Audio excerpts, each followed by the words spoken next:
Do do do do do do, just a planting my YouTube seeds. Do do do do do do do. Everybody look at me. You get it? Because that one really took off. Yeah. Hello and welcome back to a Squirrel Plays. Today we're going to be talking about my TTRPG. That's right, we're finally getting around to doing it, and for good reason. You see, I've been a little back and forth on trying to narrow down what the channel focuses on exactly, trying to find my spot on the internet and all that, you know how it goes. But one thing that's been consistent since day one is that this is supposed to be a community where we can come together and share the things we make, be it TTRPGs, writing, artwork, music, whatever. We're supposed to be able to share those things, get some constructive feedback, put our brains together, and just have a good time without having to worry about getting railed by someone who can't comprehend the fact that you just might enjoy things differently than they do. And it makes me a very happy little rodent to say that we have done just that.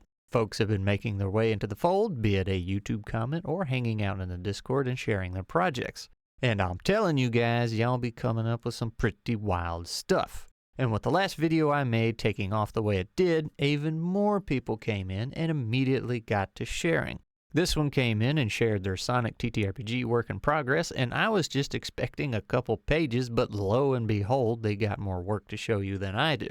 And this guy dropped in and started showing off artwork for his TTRPG, and I mean, just look at that stuff, man. I guess we're doing this video backwards and doing our shoutouts first. But anyway, I figured it was high time to put myself out there with my own little work in progress instead of just asking everyone else to do it. You know, lead by example and all that. Scene transition.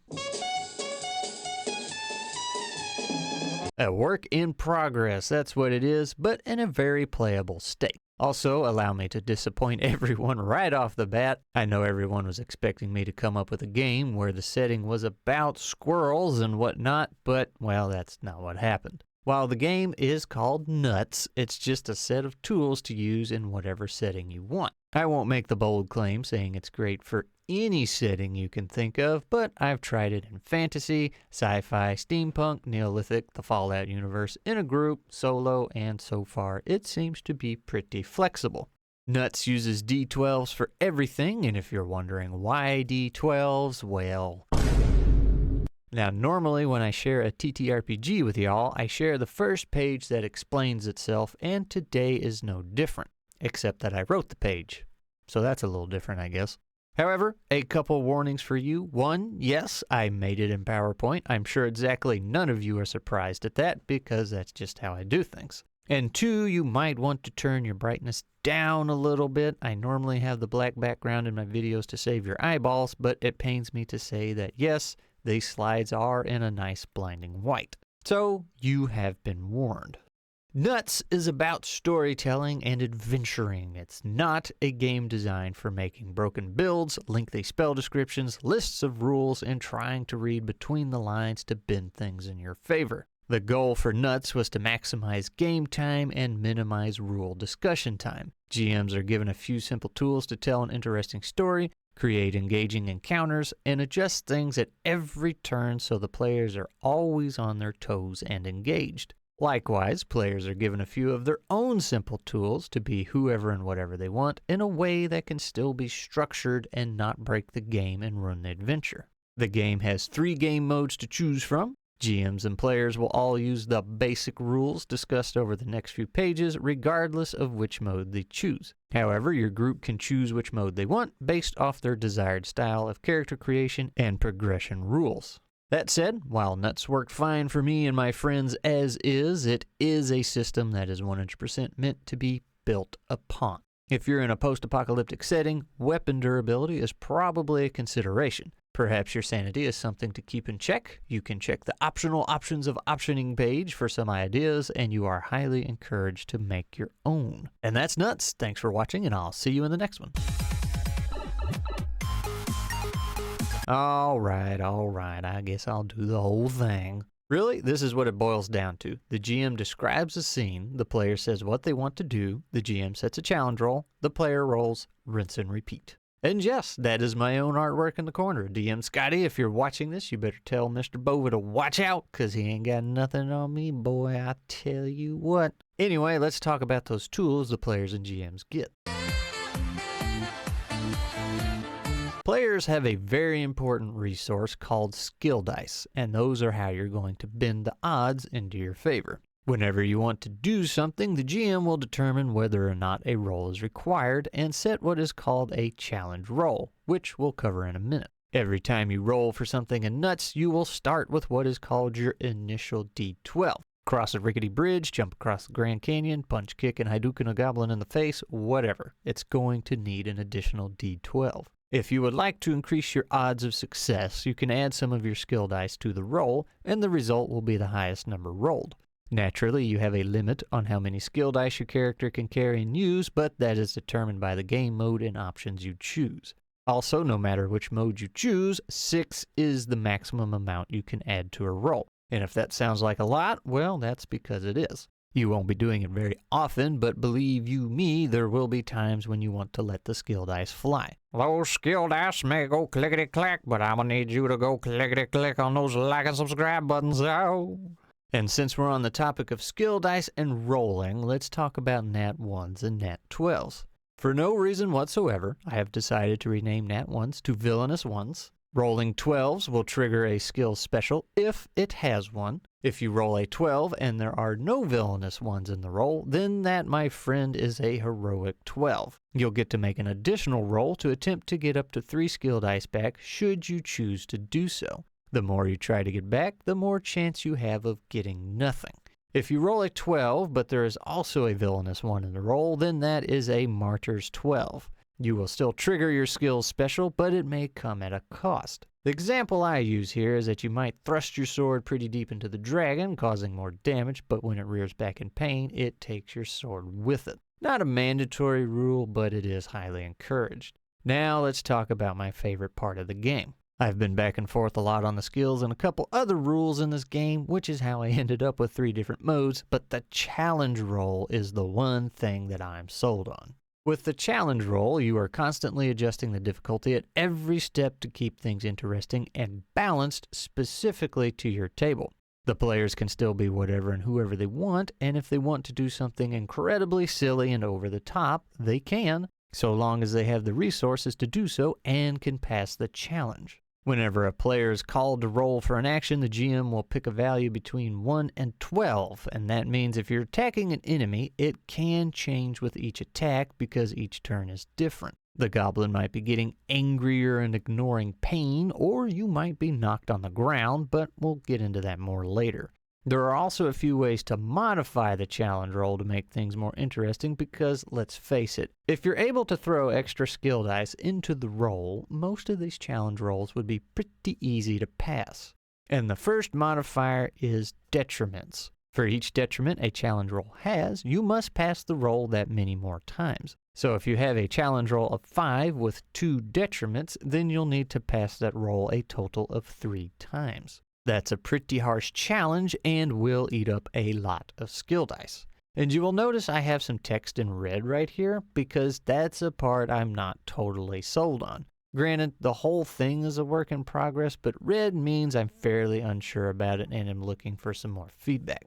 Anyway, the second modifier is limitations, and it works pretty much like it sounds. This limits how many skill dice you can throw at a challenge roll. So with that same challenge roll earlier of 5, if you put a limitation of 1 on it, that means you could only add 1 skill die to the roll. Remember, skill dice go on top of your initial D12, so that would still be a total of 2 D12 that you can roll. The third modifier is a good one for the players, and that's benefits. For each benefit a challenge roll has, the player may add 1 skill die to the roll for free. Easy and useful. Do take note, though, that benefits do not override limitations. Now, I have a page here with some examples of how you can use the challenge roll to make things more interesting, such as detriments increasing with each failed roll to unlock a locked chest, or using these tools to handle groups. Feel free to pause the video because I won't be going over these individually. I'm trying not to abuse my massive YouTube power here and spend more time on my own TTRPG than I do everyone else's.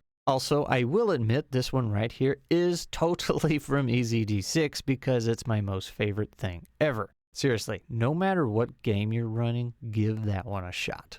And the point I'm trying to make with all these examples is that the rules aren't you have to do it X, Y, then Z. The rules are tools that you can use the way you see fit to craft the adventure you want. There's multiple ways you can handle a group of zombies. You could remove the detriments and just have them attack multiple times, for example. You play how you want at your table. And that's not just for the challenge roll, that goes for the whole thing. It's like a bucket of random Legos. Yes, there is a definite way those pieces snap and work together, but it's up to you to make what you want out of them. The challenge roll isn't about giving the GM absolute authority and control over the players. It's a tool that lets them tell a fun story in a way the players can enjoy while keeping things balanced for that specific table, because everybody has their own idea of balance. And on the note of balance, I have this handy dandy infographic here. This is just a cheat sheet if you're wondering what to set a challenge roll at, and by no means a standard. I found myself a lot of times defaulting to 5 and 6 in basic combat until something happened to make it lean one way or the other. But I feel like it's probably a safe bet to say that you'll spend most of your time around this skilled task area until you start getting into crazy things or really found a way to give yourself an advantage. And really, that is the core of Nuts. The 3 game modes mentioned earlier are all built off these concepts. Acorn mode is meant to be extremely simple and fast to pick up. You use the aforementioned core rules, and then the little bit mentioned on its own page, and then that's it. You're good to go. Peanut and Walnut mode utilize the core rules we talked about, as well as all the skills listed in the following pages, while providing their own differences on how you acquire said skills and grow your character. Peanut mode is the simpler of the two, allowing you to find magical loot to acquire new abilities and improve stats, while Walnut mode is more in-depth and follows the more linear level-up approach, letting you pick and choose what to upgrade along the way. I will also add real quick that Walnut mode, like most things in Nuts, can be tuned to fit your table. I originally had it designed for levels 0 through 12, gaining +1 skill die and skill point at every level, but then I realized there was no need for that. You can see some examples on this page here how you're able to adjust the length of the venture you'd like to run, as well as the power level of the players. Better pause the video if you want to read over that, because I'm about to... There are no must-have skills, or at least I'm trying very hard to make it that way. For example, at one point there was a skill that could aid the player in refilling their skill dice, but I felt like it was too mandatory of a pick. The result was making the Heroic 12 concept and giving it to everyone. And just what kind of skills are there, you may ask, and how many are available? Well, I'm glad you asked, because we got Defensive, Shapeshift, Item, Eater, Tinkerer, Combo Maker, Guardian, Summoner. I need y'all to appreciate me and all the hard work I do around here. Anyway, I won't go into each skill individually, but there is something I want to make clear. The skills are meant to be mechanically simple and a bit vague at the same time. That vagueness allows the player to be what they want, and the mechanics allow the GM to keep things grounded. Let's use Combo Maker Ranged as an example. The skill gives you the ability to essentially have exploding crits, and while there is a fabulous drawing of an individual with 2 6-shooters here, that doesn't mean it's just dual wielding. Your flavor might be a machine gun, you might be a waterbender who rapid fires off water bullets, or maybe you're a mech with a huge missile pack. But flavor isn't just flavor. The way you choose for your skill to work does have an impact. Let's say your combo maker here is an ice wizard that shoots a ton of icicles at an enemy. What if you were in a position where you wanted to block a doorway?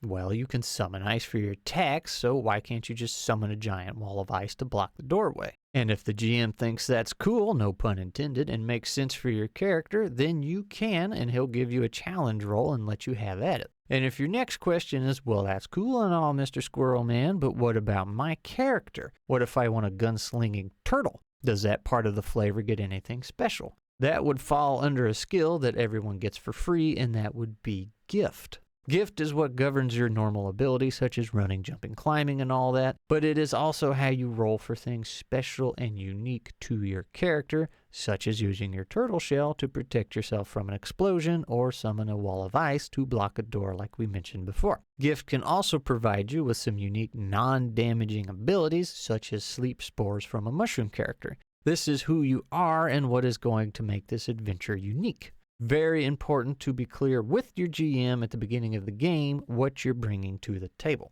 Now, hopping back to the combo maker real quick, you will notice the mastery bonus here. The way you master a skill depends on the game mode you choose, but the result is the same. Just a little something to look forward to as you grow.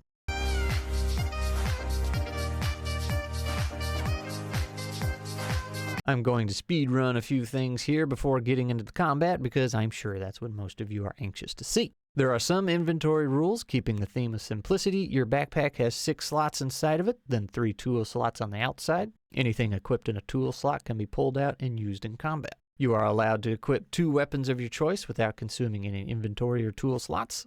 There are also vehicles. These essentially function as a character would with their own HP skills and skill dice. Generally, they have a lot more skill dice to burn through, but not always. There's rules for money, which I unfortunately haven't got to try too much with outside of solo play because all the test runs I do are one-shots. There is also a growing list of the optional options of optioning page, also known as Ooh. Basically just some fun ideas I had that either didn't make it into the base rules or were in the game, then got pulled out later. But you're more than welcome to use them or come up with your own. Pro tip, the unlimited skill dice option is terrific for solo play because I am too lazy to keep up with my skill dice. There's also samples of items and whatnot too.